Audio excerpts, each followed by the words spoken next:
शिव आचार्य भगवान पूज्यपाद स्वामी संसारी जीव के कर्म से आवृत होने पर दशा का वर्णन कर रहे हैं। मोहेन समृतम ज्ञान स्वभावम लभते नहीं, मद्दः पुमान पदार्थानां यथा मदन उद्रवे। अर्थात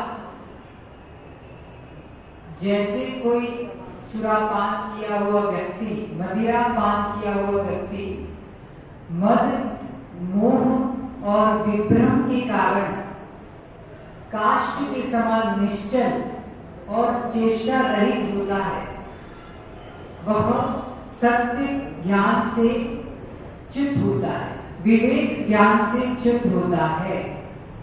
इस तरह जैसे एक मदिरा पाई बहन और माँ में विवेक नहीं कर पाता, भेद नहीं कर पाता। क्यों? क्योंकि वह विभ्रम उस मद्यपान के कारण मद, मोह और विभ्रमता से युक्त है। इसी तरह संसारी जीव पर पदार्थों के व्यामोह के कारण सत्य और असत्य का विवेक नहीं कर पाते। 15 प्रकार के प्रमाद कहे हैं, उसमें स्नेह भी एक प्रमाद है। जैसे आंखों में तेल चले जाने पर सब कुछ शून्य सा हो जाता है। आप लोगों ने अमृतधारा लगाया है कभी? कहीं वो अगर आंखों में चला गया तो कुछ दिखना, या आप आई ड्रॉप्स भी डालते तो वो पलक खुलती है क्या? नहीं, शून्य सा दिखता है। ऐसे ही जिसे पर पदार्थों में बहुत गहरी आत्मिकता, आत्म बुद्धि जिसकी गाढ़ अवधार है, वह जीव अपने सत्य स्वभाव का विवेचन और स्वरूप का दर्शन नहीं कर पाता। उस मध्यपाई जीव की तरह हम कहते हैं ना, क्या कहते हैं आप लोग आलोचना पाठ में? महामोह को क्या कहा है? महामद कहा है। मोह महामद पियो अनादि।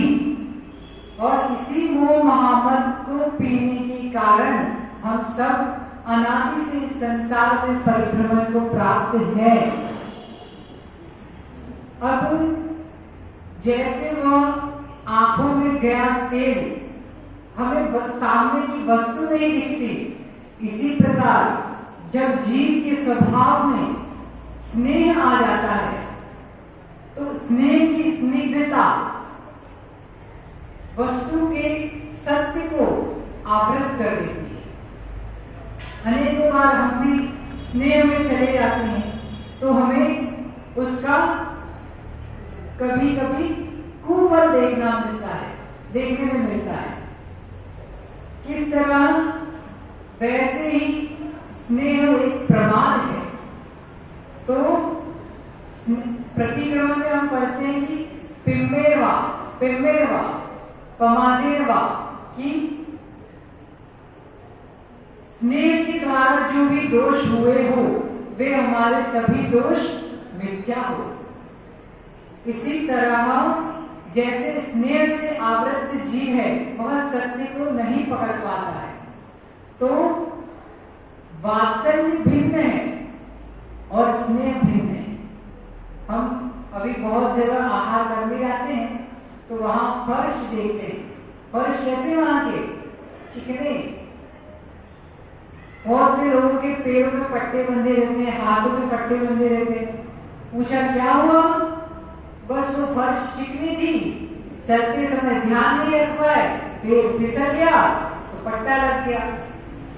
चिकनाई थी, स्निग्धता थी, तो स्निग्धता के संसर्ग के कारण पैर में और हाथ में पट्टा लग जाता है।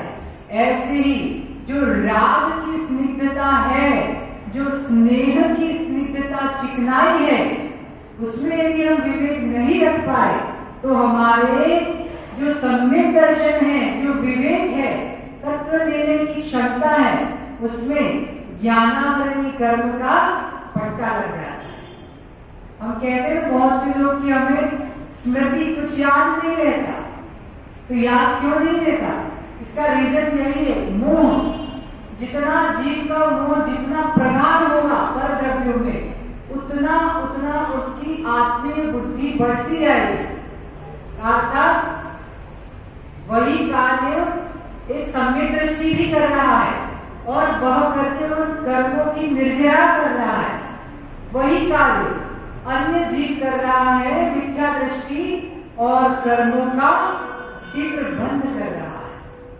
क्रियाएं एक ही है, क्रियाएं एक होने पर भी अभिप्राय में भिन्नता होने से फल में भी भिन्नताएं देखी जाती है। अब आपको एक विभत्स उदाहरण दे। आप जिस दिन अनार का रस पी लेना बहुत सारा, तो मल कैसा निकलता है? काला काला। और दूध पी लिया तो मल कैसा निकलेगा? श्वेत। क्रियाएं एक है, वस्तु एक ही है, लेकिन अंदर बाहर उत्सर्जन में उसका प्रभाव भिन्न भिन्न देखा जाता है। इसी प्रकार सम्यक दृष्टि जीव एक ही क्रिया को करते हुए कर्मों की क्षपणा कर रहा है। हम तो यही सोचते हैं कि कैसे एक अज्ञानी करोड़ों वर्षों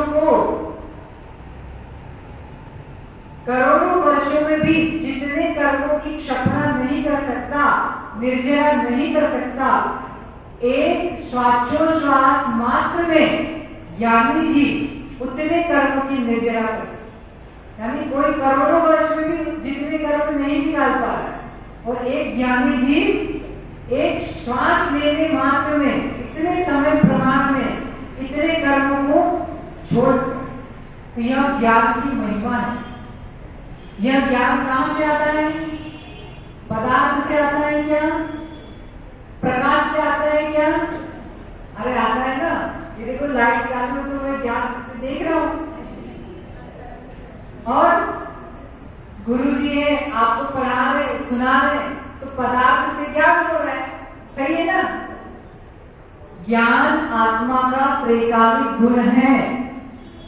यह वही पदार्थों से हमें इंडिकेशन मिलता है, लेकिन वास्तव में ज्ञान हमारे अंतरंग में ही है, हमारा स्वरूप है। गुरु हमें बताते हैं, गुरु ज्ञापक है।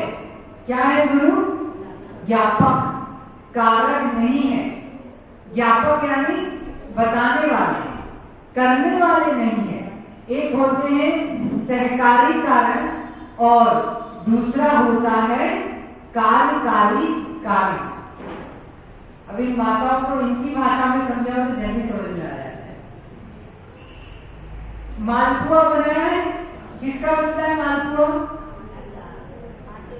जिसको बहुत ज्यादा सर दर्द हो ना, मालपुआ खा लेना चाहिए, ठीक होता है उससे। और किसका बनता है मालपुआ? आटे का।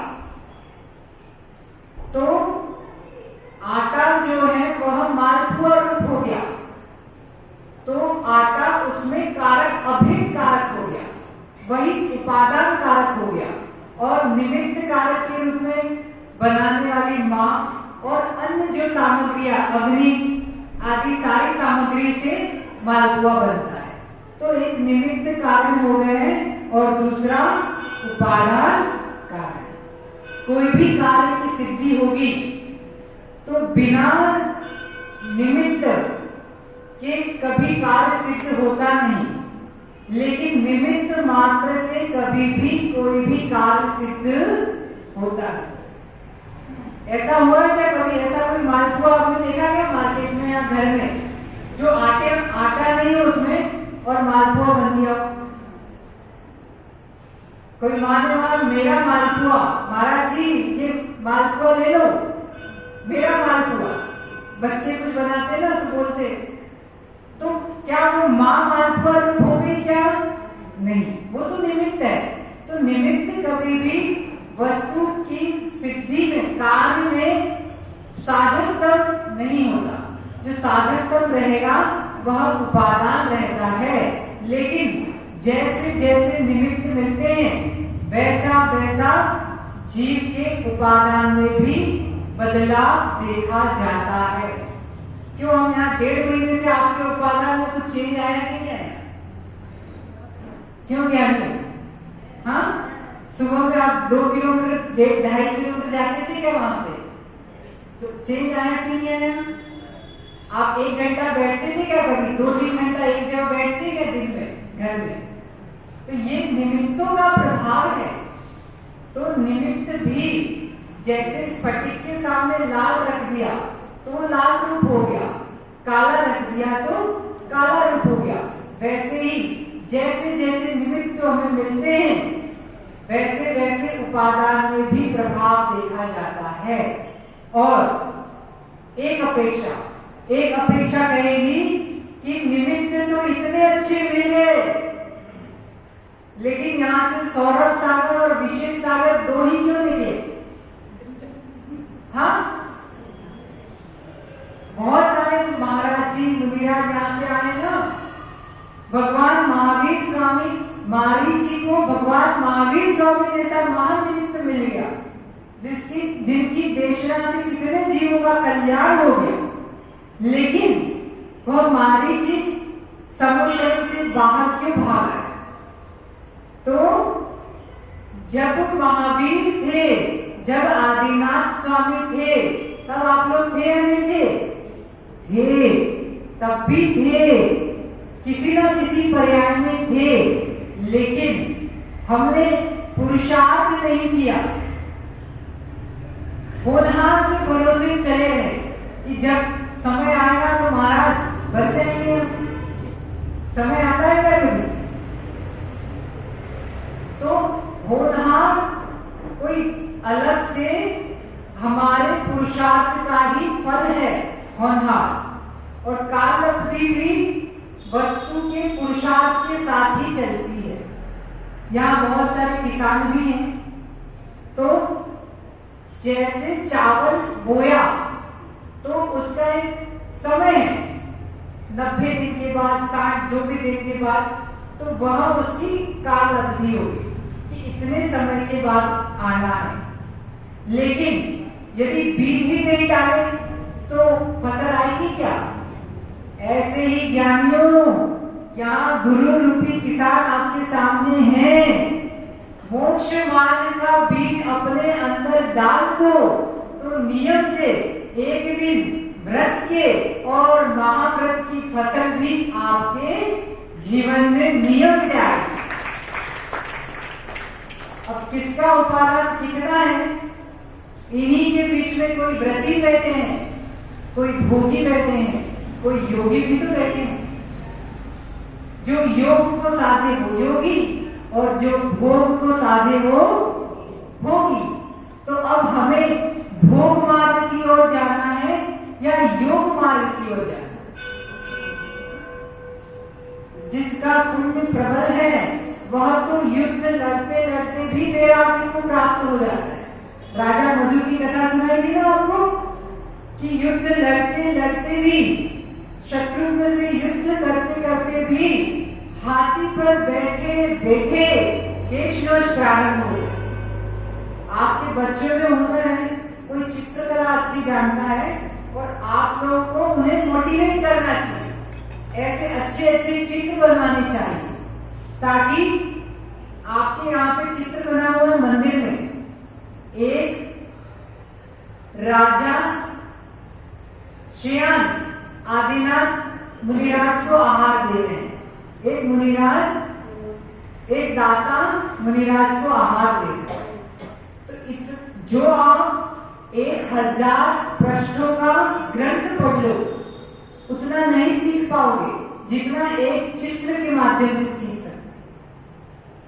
किसी भोगी का चित्र देखते हैं तो जो बच्चों ने कभी नहीं सीखा वो आपको आगे बताने लग जाए। इसीलिए घर में एक्टरों की चित्र के टांगने की अपेक्षा मुनिराजों के, भगवानों के चित्र टांगे। हम भी जब छोटे थे ना तो हमारे यहाँ आचार्य धर्मसागर जी महाराज जी का चित्र, हमें उनके बारे में कुछ नहीं पता, बस हम बच्चे थे तो हम देखते रहते थे। एक आला था, शास्त्र रखे जाते थे और चित्र रखे जाते थे महाराज। जब बड़े हुए तो मालूम चला उनके बारे में, ब्रह्मचारी बनने उसके बाद, कि वो महाराज बहुत भोले महाराज, बहुत निष्प्रह, यानी किसी वस्तु से कोई प्रयोजन नहीं। तो एक एक गुण भी, जैसे उनका नाम सुना तुरंत हम कहाँ चले गए, वो चित्र में चले गए। वास्तव में उनकी मुखाकृति भी वैसी ही थी और इतनी निष्प्रहता के धनी थे, उन्हें भोले बाबा कहा है। इसलिए हमें पूर्वाचार्यों के बारे में ज्ञान होना चाहिए। आजकल के खिलाड़ी, एक्टर, एक्ट्रेस का ज्ञान हमें सुख नहीं दिला पाएगा। यदि सच्चा सुख चाहिए तो वीतराग, जिसकी उपासना करेंगे, जिसको हम फॉलो करेंगे, वैसा ही हम बनते हैं। तो हम पंच परमेश्वरी को फॉलो करेंगे तो पंच परमेश्वरी रूप हमारा परिणाम होगा। और तो हमें क्या चाहिए? अब किसान तो आपके सामने है, बीज आपको डालना है, खाद आपको डालनी है, पानी आपको डालना है, गुरु आपको ऊपर से वात्सल्य का पानी दे रहे हैं, विवेक का खाद दे रहे हैं, पंच महाव्रतों का उपदेश दे रहे हैं, सब कुछ दे रहे हैं। लेकिन अंत में आपसे कहेंगे जब रुचे ही तब जाओ, यानी आपके पीछे हम हमारा परिणमन विकृत नहीं करें कि इतने दिन हो गए सुनते सुनते, लेकिन घड़ी की तरह, घड़ी फास्ट चलती है, महाराज जी बोलते ना, घड़ी तो फास्ट चल रही है। ऐसे ही एक घड़ी थी जब हम शिखर जी से निकले थे, एक घड़ी थी जब यहाँ चातुर्मास में प्रवेश हो गया, स्थापना हो गई, एक महीना हो गया, फिर पर्युषण की घड़ी आ जाएगी, फिर दीपावली आ जाएगी, और एक घड़ी होगी जब यहाँ से प्रस्थान। तो आप लोग बोलेंगे महाराज जी रुक जाओ, नहीं, तब तो महाराज जी कहेंगे साधु महाराज किसके, खाए पिए और किसके। बहुत स्वार्थी होते हैं, जो मुमुक्षु रहता है वह स्वार्थी रहता है। स्वार्थ के बिना साधना कभी संभव नहीं है, और जो स्वार्थी नहीं होता वह मुमुक्षु नहीं, और जो स्वार्थी होता है वह भी मुमुक्षु नहीं। समझना, लोकोपकार की भावना से उपदेश देते हैं ताकि प्राणी मात्र का कल्याण हो। तो यहाँ पे स्वार्थ त्याग की कठिन तपस्या कर रहे हैं, और जो संसार के राग भोग हैं उनसे स्वयं के संयम की रक्षा कर रहे हैं। ये हमारा स्वार्थ, अगर ये स्वार्थ नहीं साधेंगे तो आप में और हम में कोई अंतर ही नहीं रहेगा। तो इसी तरह जैसे हम स्वार्थी हैं, ऐसे ही आप सभी स्वार्थी बने, ठीक है ना। वो वाले स्वार्थी नहीं कि खाना खा लिया, टिफिन बंद कर दिया, फिर पूछे क्यों मनीष भाई खाना खा लिया क्या, वो वाले स्वार्थी नहीं बनना। कि अब ऐसा दृढ़ निश्चय हो जाना चाहिए कि अब हम हमारे संसार में अपने भावों की विडंबना नहीं होने दी। जब जीव दुखी होता है तो उसका क्लेश आपके पास वाले भी नहीं बता सकते, सही है ना। तो ऐसा निश्चय करना है कि अब हम अपने इस जीव का विडंबना नहीं होने देंगे। हमें सद्गुरुओं का सानिध्य मिला है तो हम अपने जीवन को उत्तरोत्तर आगे बढ़ाएंगे। इसी भावना के साथ भगवान महावीर स्वामी की जय।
संयमा सत्यचित्तम सुने निपुण भावम ज्ञात तत्व प्रपंचम जनन मरण भीतम सद्गुरु नाम नित्यम जनन मरण भीतम मम गुरु नाम नित्यम जनन मरण भीतम मम गुरु नाम नित्यम। जब परम सिद्ध भगवान की वर्तमान शासन नायक मूल नायक महावीर भगवान की परम पूज्य आचार्य भगवान कुंद कुंद स्वामी की परम पूज्य त्रिवल्लाचार्य महाराज की परम पूज्य आचार्य भगवान विशुद्ध सागर जी महाराज की अहिंसा में विश्व जैन धर्म की जन्माणी माता की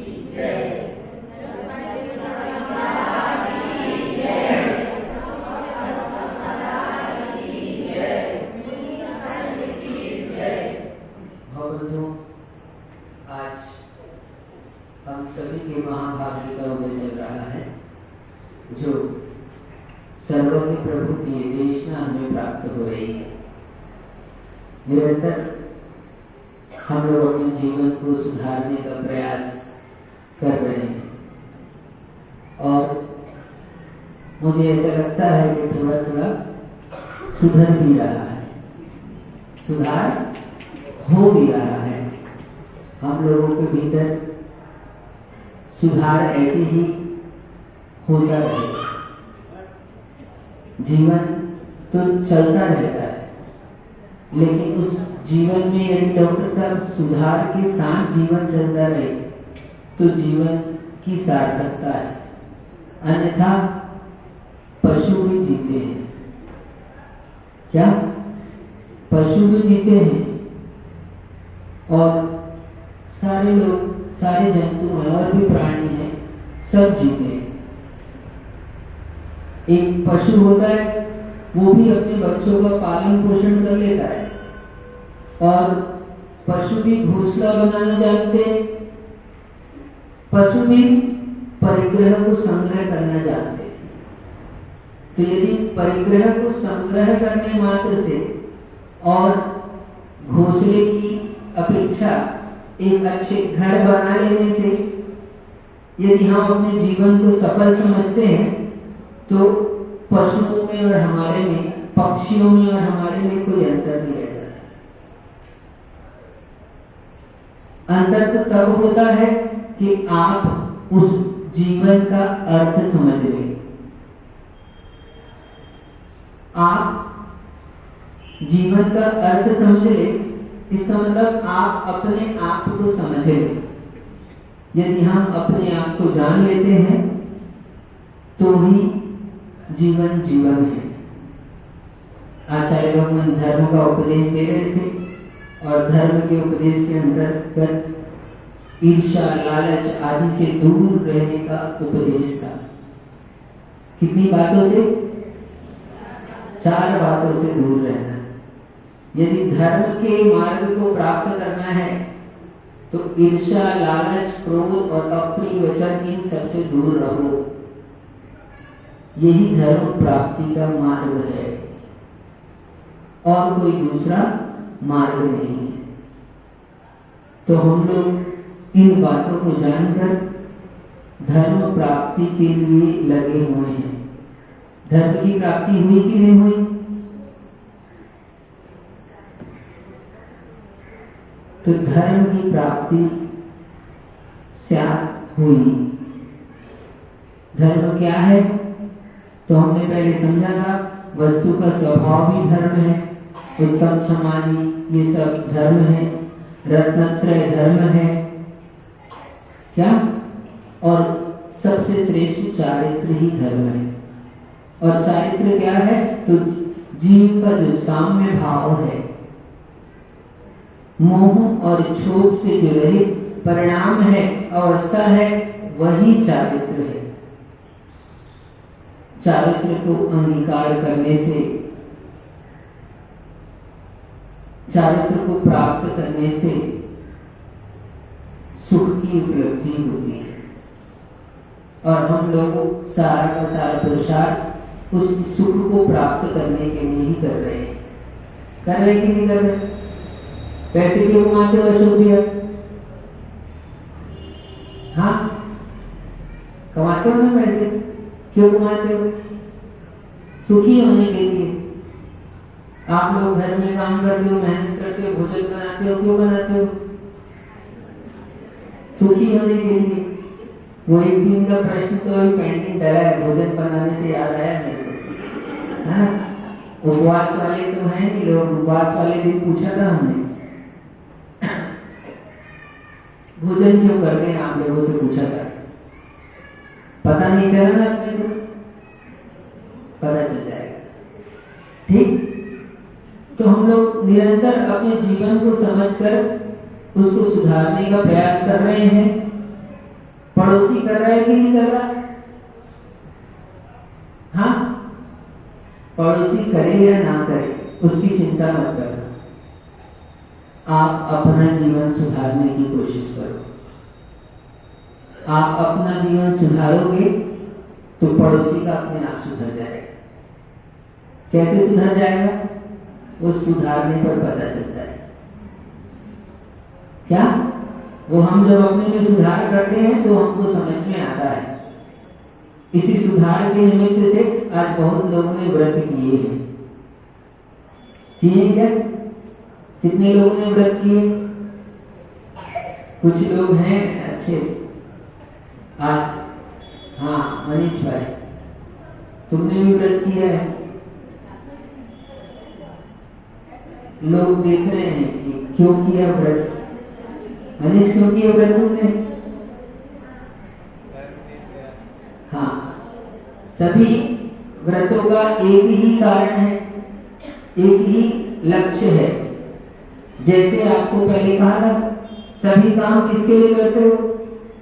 तो मूल में जाकर देखो, आप पैसे कमाते हो, घर बसाया है, घर बनाया है, जीवन जी रहे हो, गाड़ी खरीदी है, तो सारे का सारा इसके पीछे जाकर देखो।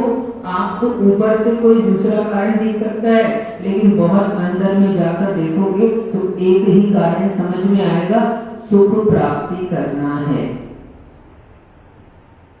क्यों मंत्री जी? सुखी होना है, सुख ही हमारा लक्ष्य है। ऐसे ही व्रत हो, बहुत सारे निमित्त कह दिए।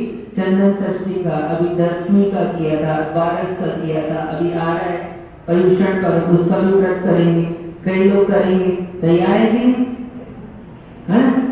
तैयार है लोग, खुश हो गए हैं, 10 लक्षण के लिए तैयार हैं।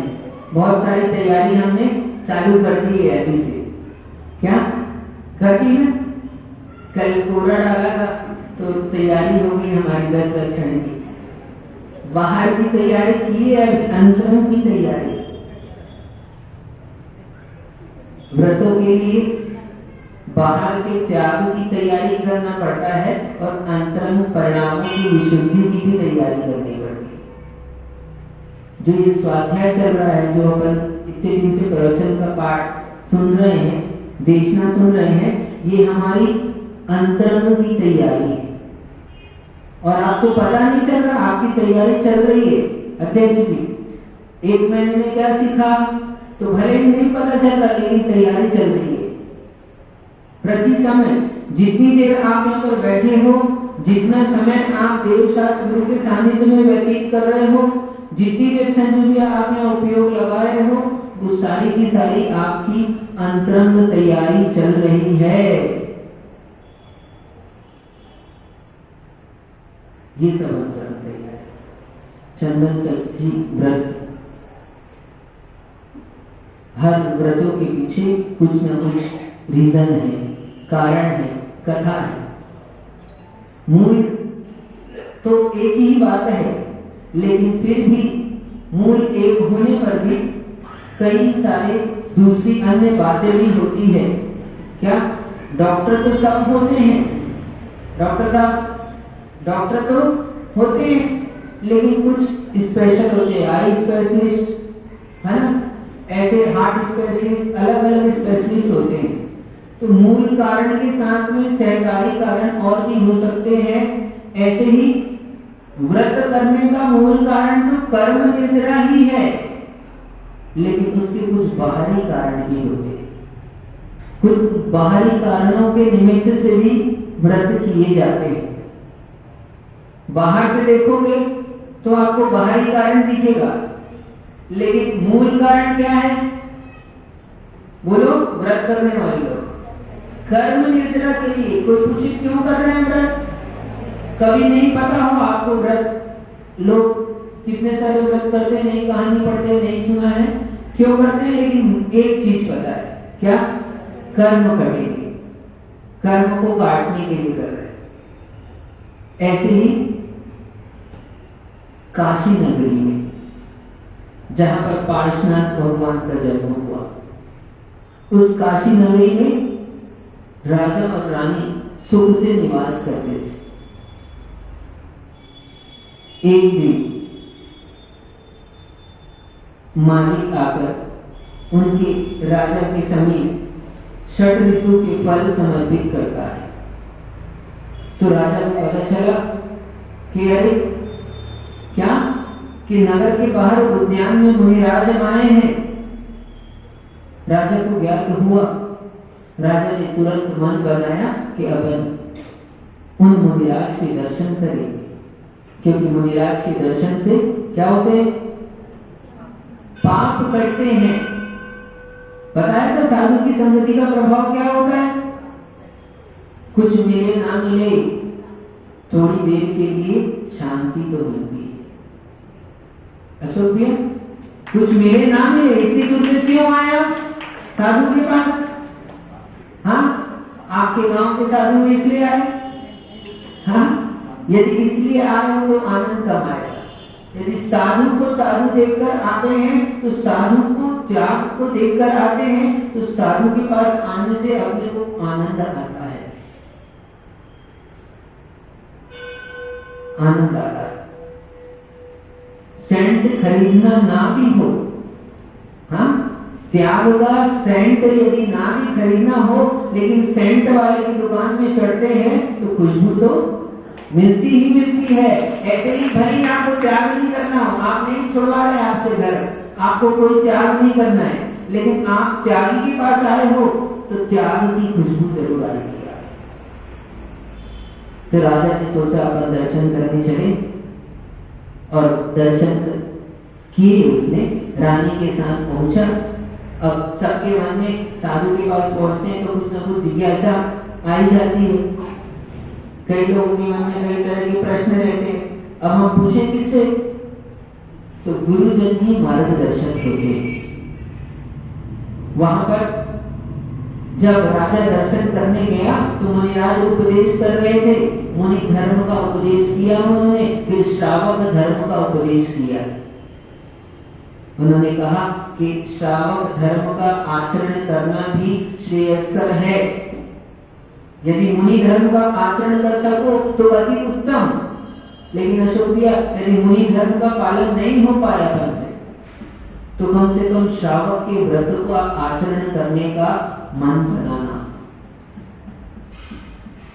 साधु नहीं बन पाए, साधु जैसी चर्या हमसे नहीं हो पाती, तो कम से कम श्रावक की चर्या तो पालन करें। तो श्रावक के धर्म का उपदेश किया। आचार्य भगवान ने कहा कि सम्यक दर्शन ही धर्म का मूल है। और वो सम्यक दर्शन कैसे होता है? तो वस्तु स्वरूप को जान लेने से। जो वस्तु जैसी है उसका यथार्थ आप श्रद्धान करो, यही सम्यक दर्शन है और यही सभी धर्मों का मूल है। यानी कि वस्तु कैसी है? वस्तु यानी आत्मा। आत्मा कैसी है? हम जीव हैं कि नहीं? जीव हो कि नहीं हो आप सभी? जीव हो पक्का? कितने लोग जीव हैं? सभी। कौन से इंद्रिय? एक इंद्रिय की दो इंद्रिय? पंचेंद्रिय। कोई कम होगा, कम सुनने वाले? अध्यक्ष जी, पंचेंद्रिय? पंचेंद्रिय। ठीक है, पंच इंद्रिय है, जब मनुष्य पंच इंद्रिय होते हैं। तो महाराज ने उपदेश दिया कि सम्यक दर्शन का मूल है कि आप जो पदार्थ जैसा है उसको वैसा जान लो, जो वस्तु जैसी है उसको वैसा श्रद्धान कर लो। तो आप जीव हो इस बात का विश्वास कर लो। इस विश्वास का नाम ही सम्यक दर्शन है। आपको लग रहा होगा कि इतनी सरल सी बात है, हमको तो विश्वास है जीव है ना विश्वास मनोज भाई? हाँ, अभी हमारे विश्वास की परीक्षा होगी तब पता चलेगा। अभी बिना परीक्षा के हमको लगता है हमको सब कुछ आता है, होता है कि नहीं होता?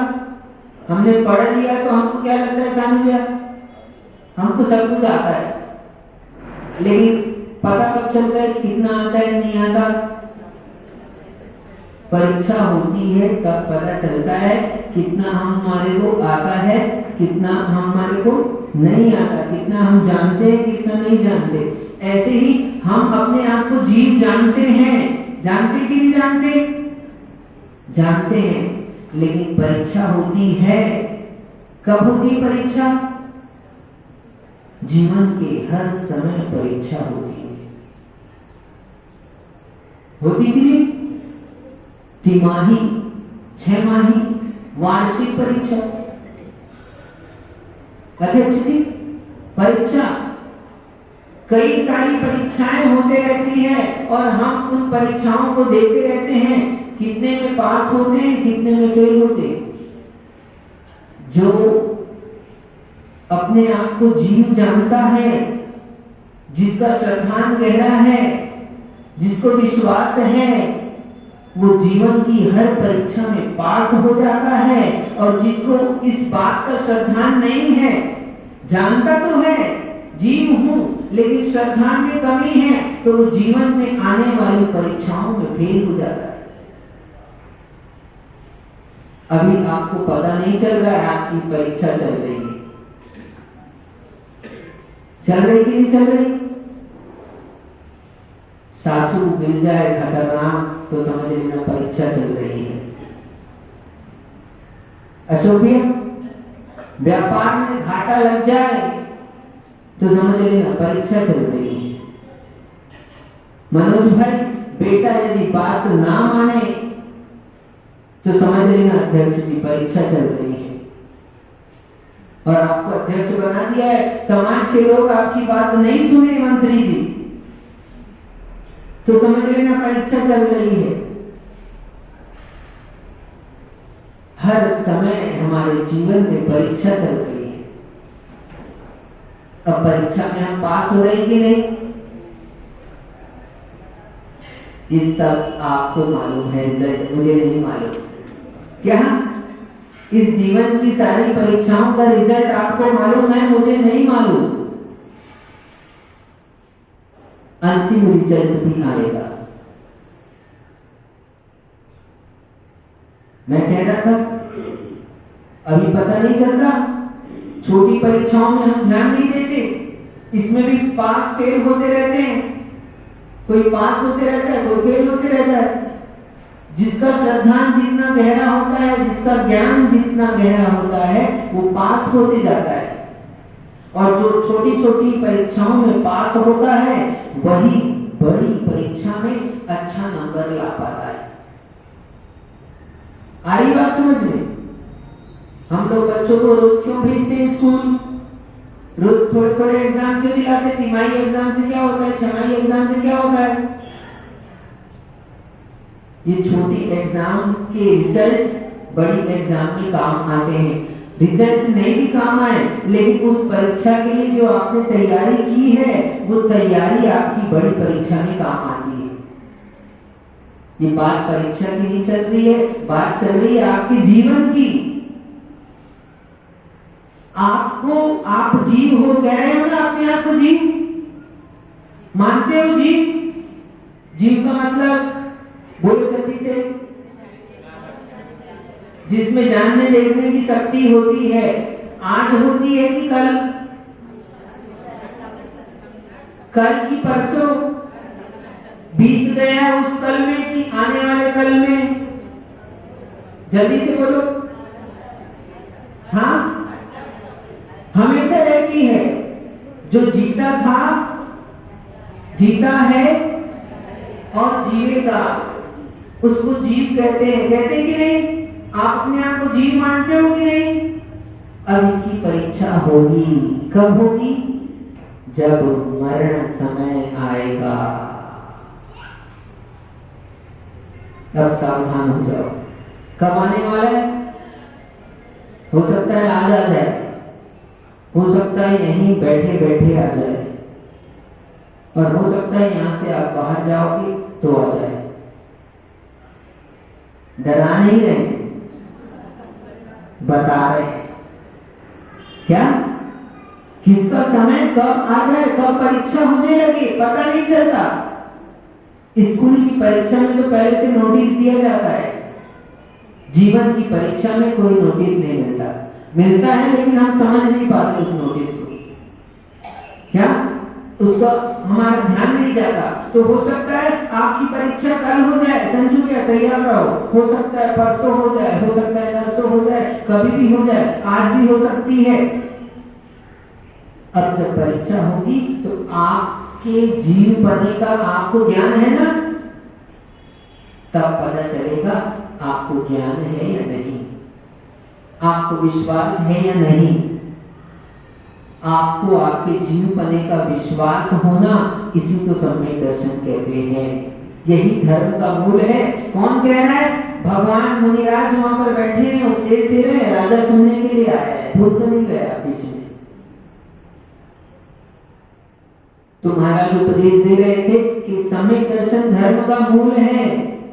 अपने आप को जीव हो, इस बात का विश्वास करो। तुम कल भी जीते थे, आज भी जीते हो। अभी जो मरण तुम्हारे सामने आएगा, उस समय यही विश्वास रखना कि मैं तो कल भी जीता था, आज भी जीता हूं। ये मरण हो जाएगा तो फिर उसके बाद भी मैं तो जीऊंगा। यदि ये विश्वास आपके भीतर में जाग गया तो समझ लेना आपने अपना जीवन सफल कर लिया। और यही बात यदि नहीं समझ में आई तो समझ लेना अब मरण आएगा तो बस टेंशन हो जाएगी। सबसे अधिक बताया था दुख किसका होता है? सबसे अधिक दुख होता है मरण के समय। क्यों होता है? सबसे तीव्र संक्लेशता होती है, सबसे ज्यादा परिणामों में वैकल्यता होती है, जिसका अनुभव आपको थोड़ा थोड़ा है।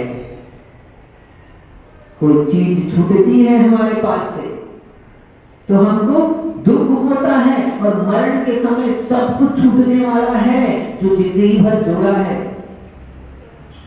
इसलिए सबसे अधिक दुख मरण के समय होता है। तो आचार्य भगवान ने कहा कि सम्यक दर्शन को प्राप्त करो और उसके बाद अहिंसा आदि व्रतों का पालन करो।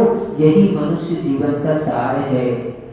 5 अणु व्रतों को धारण करो, 4 गुण व्रत, शिक्षा व्रत आदि को ग्रहण करो।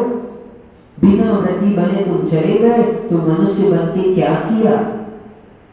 जैसे वो पशु पक्षी अपने बच्चों को जन्म देते हैं, पालन पोषण कर लेते हैं, बहुत होता है तो घोंसला बना लेते हैं। आप लोगों ने बड़ा सुंदर सुंदर घोंसला बनाया है, बनाए कि नहीं भैया? एक बिया पक्षी होता है, वो भी बड़ा सुंदर घोंसला बनाना चाहता है।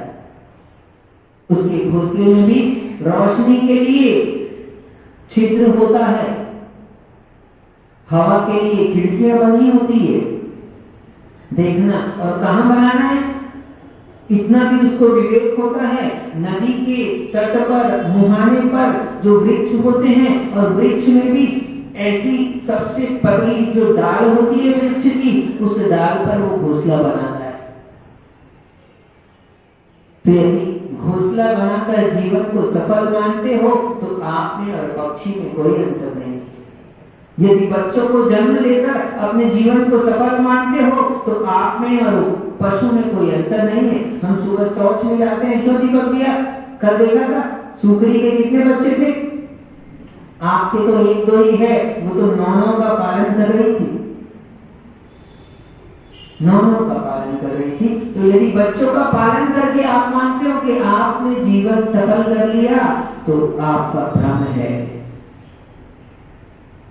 जीवन तो तब सफल होता है जब आप अपना विश्वास कर लेते हो, हम जीव हैं। आप सम्यक दर्शन को प्राप्त कर लेते हो, सम्यक दर्शन की प्राप्ति ही जीवन की सफलता है। महाराज ने ऐसा उपदेश दिया तो जैसे आपके चेहरे बन गए, राजा के भी ऐसे चेहरा बन गया था। तो उसके मन में भी आया कि अरे आपने तो इतने सारे उपदेश दे दिए, अच्छा एक बात बताओ।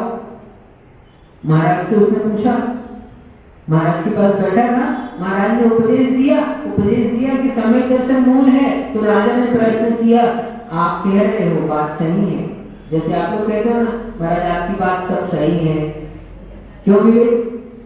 महाराज आपकी बात सब सही है, लेकिन मेरे मन में एक प्रश्न है, क्योंकि हम सुनते भी हैं कम, पहले से प्रश्न हमारे दिमाग में रहता है। इतनी देर सुनने के बाद में भी राजा के मन में पहले से प्रश्न चल रहा था, वो आकर इतना सुनने पर भी सम्यक दर्शन धर्म का मूल है, तो ये नहीं पूछा कि सम्यक दर्शन की प्राप्ति कैसे हो, उसने प्रश्न किया, मन में चल रहा था, बोले मुझे रानी से इतना स्नेह क्यों है? क्या मुझे मेरी रानी से इतना स्नेह क्यों है? तो महाराज अवधि ज्ञानी थे। अवधि ज्ञानी मुनिराज मिल जाए तो अपनी क्या अपने भाग्य की सराहना करना। आपको मिल सकते कि नहीं? पंचम काल में तो नहीं मिल सकते, लेकिन अन्य किसी काल में मिल जाए। तो उसने प्रश्न किया कि मेरे को रानी से इतना स्नेह क्यों है? तो महाराज ने कहा सुनो ध्यान से।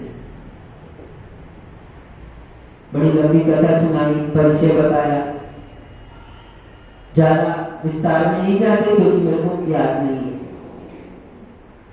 तो महाराज ने कहा फिर भी कि अवंती उज्जैनी नगरी में, उज्जैनी से प्रारंभ होती बहुत सारी कथाएं, ध्यान देखो उज्जैनी नाम ही उसका उज्जैनी है। क्यों? उच्च जैन लोग जहां निवास करते थे, ऐसी वो नगरी उज्जैनी नगरी है। उज्जैनी नगरी में एक सेठ सेठानी रहते थे। उन्होंने पुत्र को जन्म दिया और उसको फिर राज्यभार देकर वो लोगों ने दीक्षा ली और पुत्र ने अपने मामा की कन्या के साथ विवाह कर लिया। उस समय होता था, पहले परंपरा थी ऐसी, तो उसने विवाह कर लिया। धर्मात्मा थे, धर्म में रुचि थी, पूजन पाठ आदि सारे कार्य करते थे अमित प्रिया। एक दिन उस उज्जैनी नगरी में एक मासोपवासी मुनिराज पधारे। अब समझ के सुना, क्या सुना रहे हैं? क्या सुना रहे हैं? बोलो। उज्जैनी नगरी में राजा पहुंचा, राजा ने पूछा था प्रश्न कि मुझे मेरी पत्नी से इतना स्नेह क्यों है? तो उसके उत्तर में मुनिराज कह रहे हैं, तो वो एक सेठ और सेठानी जो उज्जैनी नगरी में निवास करते थे, धार्मिक प्रवृत्ति के थे। धर्म तो करना, लेकिन धर्म के साथ विवेक जरूर रखना। विवेक भाई, बिना विवेक के बैलेंस शीट खत्म है। बिना विवेक के हमारे हिसाब किताब खत्म। बिना सीए के काम नहीं चलता ना, तो बिना विवेक के सब कुछ खत्म। उस राजा, उस सेठ सेठानी के मन में आया, मासोपवासी संत गांव में आए तो उनका मन किया कि इनकी पारणा करा दे महाराज।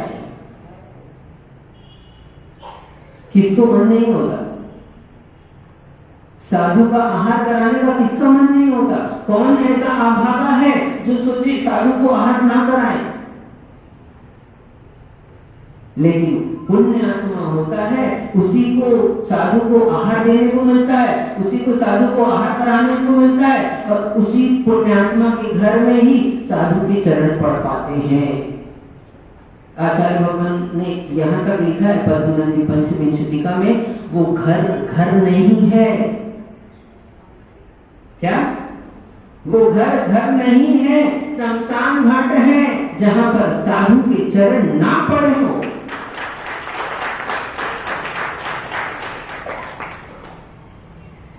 तो उसका भी मन हुआ कि साधु आए हैं, आहार कराओ। और साधु भी कौन से? मासोपवासी, 1 महीने के उपवास के बाद ताड़ना करेंगे और फिर 1 महीने का उपवास करेंगे।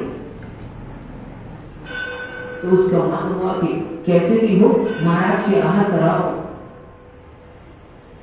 उसकी पत्नी का नाम चंदना था। उसने अपनी पत्नी से कहा, क्योंकि विवेक भाई अपने को तो बनाने आता ही नहीं है, तो बनाएगा कौन?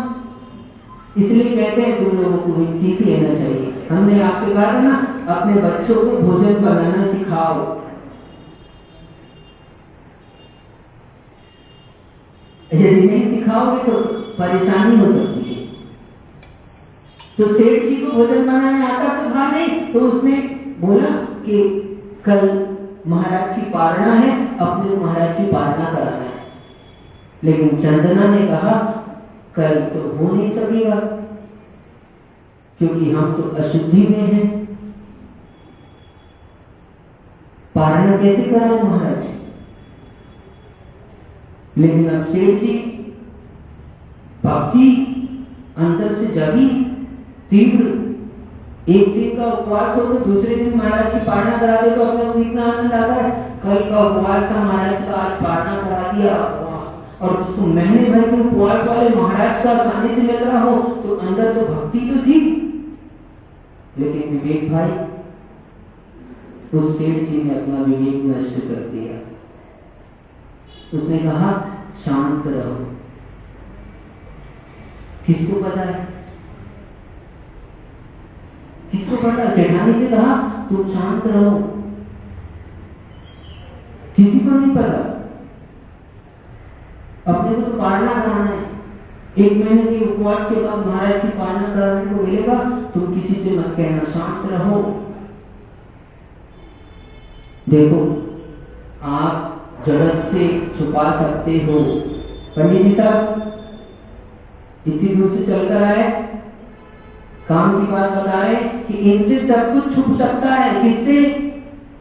लोगों से तो सब कुछ छुपाया जा सकता है, लेकिन कर्म वो हर समय देख रहे हैं। आप छुप के पाप कर सकते हो, छुपा के काम कर सकते हो, बात सारी आप छुपा सकते हो, लेकिन कर्म से नहीं छुपा सकते। स्वयं और स्वयंभू से नहीं छुपा सकते। कर्म है, किसी को छोड़ते नहीं है।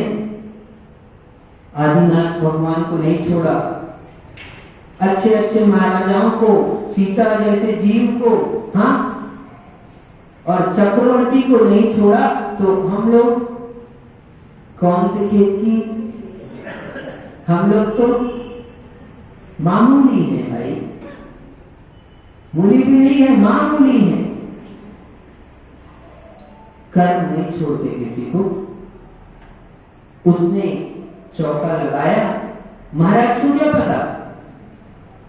महाराज को मुद्रा लगाकर आ गए, आपने कह दिया मन शुद्धि, वचन शुद्धि, कार्य शुद्धि, आपसे बुलवा ली तो हमारा काम तो हो गया। हमारे को तो विश्वास है आपके ऊपर, इतना विश्वास करके हमने आहार कर लिया। पता आपको है शुद्धि है कि नहीं? तन की शुद्धि भी आपको पता है, मन की भी, काय की भी आपको पता है। भूल के भी कभी ऐसा मत करना। उन लोगों ने भक्ति थी, भक्ति करो, भक्ति के लिए मनाही नहीं है, लेकिन भक्ति के साथ विवेक जरूरी है। किस समय कब क्या काम करना है। किसी से छुआ गए हो तो मत दो आहार, अनुमोदना कर लो। धोती अब बदल ली है अमित भैया तो देख के चलो, जमीन पे यदि जीभ पर पैर पड़ जाएगा तुम्हारा तो अशुद्ध हो जाओगे, और तुमने ध्यान नहीं दिया और अशुद्धि में आहार दे दिया तो फिर हमसे मत कहना, तुम्हारा काम तुम जानो। क्या पता चला कपड़े बदल लिए और गाड़ी में बैठ के आ गए, महाराज हमारी गाड़ी तो प्लास्टिक की है, और ज्यादा हुआ तो सुबह धुलवाया था अपन ने गाड़ी, तो गाड़ी हमारी सोले की है ना? सोले की गाड़ी, सोले की चप्पल चलने लगी आजकल, चलती है ना? चौके में काम करते हैं, अब मार्बल का फर्श लगा हुआ है तो खड़े रहे तो डॉक्टर ने कहा ये घुटने में दर्द हो जाएगा तुम्हारे, अब क्या करो? तो बोले कुछ पहन लो पैर में, तो भैया हम लोग तो चौकी की चप्पल, हाँ देखो कह रहे हैं लोग, अरे चप्पल की चौके में पहुंच गई, बताओ क्या करें? जिसके चौके में चप्पल पहुंच चुकी है उसके संतान के, उसकी आने वाली पीढ़ी में क्या प्रभाव पड़ने वाला है ये आपको दिख जाएगा, ये आपको दिख जाएगा, हम नहीं बताएंगे, आप ही हमारे पास दौड़कर आओगे भी, महाराज समझा दो उसको।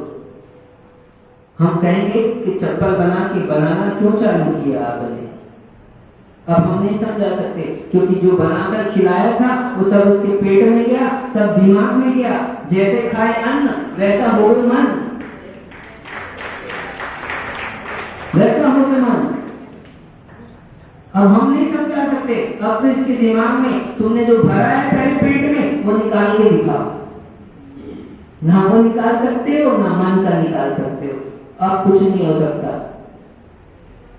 तो समझ जाना, कपड़े यदि बदले हैं सोले का ध्यान रखो, यहां से छू गए वहां से छू गए, कपड़े लगे हैं तुम्हारे आसपास में, भेष बदल लेते हैं तो संभल कर चलना पड़ता है। क्या भेष बदल लेते हैं तो संभल कर चलना पड़ता है, थोड़ी देर के लिए वस्त्र बदला है, यदि संभल कर नहीं चलोगे तो तुम आउट, दौड़ के नहीं चलना। हमने कहा था वहीं पड़कान कर लिया करो जहां घर है, लेकिन लोगों को उत्सुकता रहती है, इतने सारे जमा हो जाते हैं, फिर देखते नहीं है, फिर हम देखते हैं तो फिर तकलीफ हो जाती है, किसी को तो देखना पड़ेगा, और आप नहीं देखे चल जाएगा, लेकिन हम नहीं देखेंगे तो भी आपका गांव आप जाने, हमको तो जवाब देना है, हाँ? हमको तो जवाब देना है, किसको? कर्मों को, कर्मों को जवाब देना है। उसने माना नहीं, उसने महाराज के आहार मन शुद्धि, वचन शुद्धि, काय शुद्धि बोलकर दे दिए। आपने यहां झूठ का दोष तो लगा ही, उससे ज्यादा बड़ा दोष ये लगा चारित्र मोहनी कर्म का तीव्र आश्रय होगा। आपने चारित्रधारी के सामने में जो उसके चारित्र के अनुरूप आचरण पालन करने के थे, उस आचरण के अभाव में हमने उसको आहार दान दिया है, आपने चारित्र की अवहेलना की है, चारित्र की अवहेलना की है। भक्ति तो की है, भक्ति का फल मिलेगा, उसका फल नहीं जाएगा, लेकिन अभी जो दोष किया है उसका भी फल मिलेगा। तो महाराज मासोपवासी थे, आहार किए, उन दोनों ने आहार दे दिए, बड़े प्रसन्न हुए। महाराज तो चले गए साधना करने को, और किसी को बताया भी नहीं, किसी को क्या पता तुम शुद्ध हो कि अशुद्ध, तुम आहार देने के पात्र हो कि नहीं हो, तुम्हारे दायित्व दोष है कि नहीं। आजकल तो बिरले ही जीव होते हैं जो आहार देने के पात्र बचे। शास्त्र के अकॉर्डिंग देखेंगे तो बड़ी मुश्किल हो जाएगी, घरों में आहार करना मुश्किल हो जाएगा साधुओं का। सब समझदार है, समझ गए कहां कहां से बहु बेटियां आई हैं तो मुश्किल हो जाएगी आहार देना।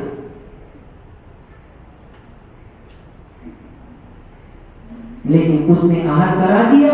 आहार लेकर महाराज तो चले गए जंगल में और किसी से कुछ भी नहीं कहा, लेकिन मात्र 3 दिन लगे। 3 दिन के बाद ही उसका पाप सारे जगत को पता चल गया। क्यों? वो दोनों ही पति पत्नी को कुष्ठ रोग हो गया। मैंने कहा था साधु अग्नि है, अग्नि रोटी अग्नि में ही सिकती है और जलती है तो अमी प्रिया अग्नि में ही जलती है। आनंद लिया, इसलिए साधु के पास रहो तो आनंद से रहो, थोड़ी देर रहो, संभल कर रहो। यदि ज्यादा कुछ गड़बड़ी हुई तो वो तीव्र उदय में आता है। तो साधु को उन्होंने आहार कराया, 3 दिन मात्र हुआ। देखो सबसे ज्यादा चारित्र मोहिनी कर्म का आश्रय होता है और साधुओं की अवहेलना करने से पूरे शास्त्र में पढ़ लेना, कितनी सारी कथाएं आएंगी। कुष्ठ रोग, आज सबसे ज्यादा कुष्ठ रोग ही हो रहे हैं ना। साधु का अपमान करने से कुष्ठ रोग हो जाता है, जिसका कोई उपचार नहीं हो पाता। वो दोनों को सेठ सेठानी को कुष्ठ रोग हो गया, और कुष्ठ रोग हो गया तो अब उनके पास कोई आए नहीं और उनको फिर गांव से भगा दिया गया। वो लोग जहां भी चले गए, फिर उनको भटकते भटकते एक मुनिराज मिल गए। मुनिराज उपदेश कर रहे थे। अब वो दोनों सेठ सेठानी जो कुष्ठ रोगी हैं वो मुनिराज के पास पहुंचे और मुनिराज से पूछा, महाराज ऐसे कौन से कर्म हमने किए कि सेठ सेठानी से हमारी स्थिति भिखारियों जैसी हो गई? ये हमारे शरीर में कुष्ठ कैसे हो गया? महाराज ने तो बता दिया। क्या? महाराज ने तो बता दिया, तुमने साधु के आहार के लालच में अशुद्ध अवस्था में साधु को आहार दे दिया, अशुद्धि में आहार दान कर दिया। अब इसका फल तुमको दिख रहा है, देख लो। तो अब बहुत दुखित हुए बेचारे, लेकिन कर्म किए हैं, ठीक है, अज्ञानता में हो गया पाप, तो अब कर्म किसने किए? हमने किए हैं। और कर्म को काटेगा कौन? पड़ोसी नहीं आएगा काटने के लिए, कोई दूसरा नहीं काटेगा। यदि कर्म हमने किए हैं तो हमें को ही काटने पड़ेंगे। तो उन लोगों ने फिर महाराज से उपाय पूछा कि महाराज उपाय बताओ कि इस कर्म को काटे कैसे। अब कर्म तो हो गया, गलती तो हो गई, भूल तो हो गई, और भूल का फल हम भुगत भी गए हैं। अब इस कर्म को काटे कैसे? तो महाराज ने कहा कि तुम एक काम करो, भाद्रपद में कृष्ण पक्ष में आज षष्ठी है ना, इस षष्ठी का दिवस आएगा, उस दिन उपवास करो। और क्या करो? उपवास करने के बाद में हाँ घर का काम करो सारा, नहीं बाजार का काम करो। तो महाराज ने कह दिया उपवास करके धर्म ध्यान करो, 6 वर्ष तक ये कार्य करो, उसके बाद उद्यापन करो, विधि पूर्वक 6 मूर्तियां विराजमान करो, 6 शास्त्र दान करो, 6 ऐसे बहुत सारी विधि बता दी है, जिसकी जैसी शक्ति सामर्थ्य हो ऐसा करो। तो उन लोगों ने 6 वर्ष तक इस व्रत को किया, और 6 वर्ष के बाद इस व्रत को करने से, उसका निष्ठापन करने से उनके सारे कर्म नष्ट हो गए। उनको जो कुष्ठ हो गया था वो कुष्ठ भी दूर हो गया और दोनों स्वस्थ हो गए।